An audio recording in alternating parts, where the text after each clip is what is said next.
Welcome to simple சமையல். இன்றைக்கி சிம்பிளாக டேஸ்டியாக ஒரு பீட்ரூட் பொரியல் எப்படி பண்ணலான்னு பார்க்கலாம் வாங்க. ஒரு ஹீட்டட் பேன் எடுத்துக்கோங்க. அதில் 3 ஸ்பூன் ஆயில் ஊற்றிக்கோங்க.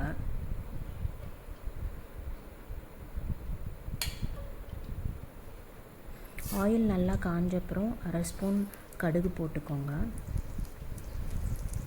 கடுகு பொரிஞ்சப்புறம் 1/2 ஸ்பூன் உளுந்து போட்டுக்கோங்க. நல்லா சாட்டே பண்ணிடுங்க, ரொம்ப நல்லா பொரிஞ்சிடுங்க. அதுக்கப்புறம் கொஞ்சம் கருவேப்பிலை போட்டுக்கோங்க. அப்புறம் 2 பச்சை மிளகாய் ஆட் பண்ணிக்கோங்க. ஆட் பண்ணிட்டு நல்லா சாட்டே பண்ணிடுங்க. அப்புறம் ஒரு பெரிய வெங்காயம் ஆட் பண்ணி சாட்டே பண்ணிடுங்க.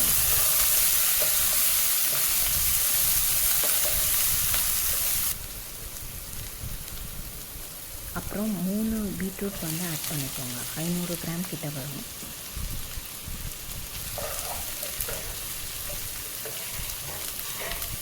ஆட் பண்ணிவிட்டு நல்லா ஸ்டிச் பண்ணி விடுங்க.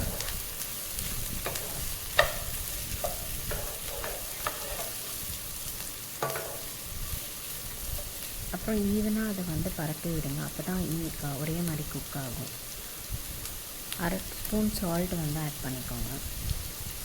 திருப்பி நல்லா சாட்டே பண்ணிடுங்க.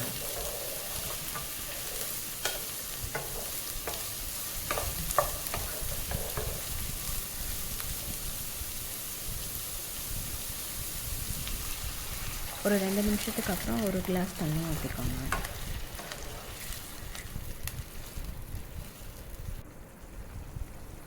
அதுக்கப்புறம் இது ஒரு 5 to 7 மினிட்ஸ் ஆகுங்க குக் ஆகிறதுக்கு.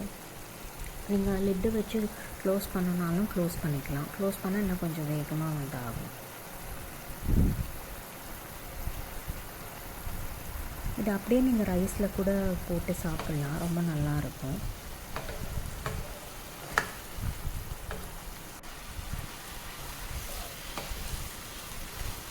கொஞ்சம் நேரம் கழித்து நாங்கள் சாட்டே பண்ணி பாருங்கள், தண்ணி வற்றிடுச்சான்னு பாருங்கள். தண்ணி வற்றப்புறம் ஸ்டவ் ஆஃப் பண்ணிவிட்டு வேறு பவுலில் ட்ரான்ஸ்ஃபர் பண்ணிக்கோங்க. இது சாம்பார் சாதத்துக்கு, தால் ரைஸ்க்கு, அதுக்கப்புறம் ரசம் ரைஸ்க்கு எல்லாத்துக்கும் நல்லாயிருக்கும். ட்ரை பண்ணி பார்த்துட்டு எப்படி இருக்குன்னு எனக்கு சொல்லுங்கள்.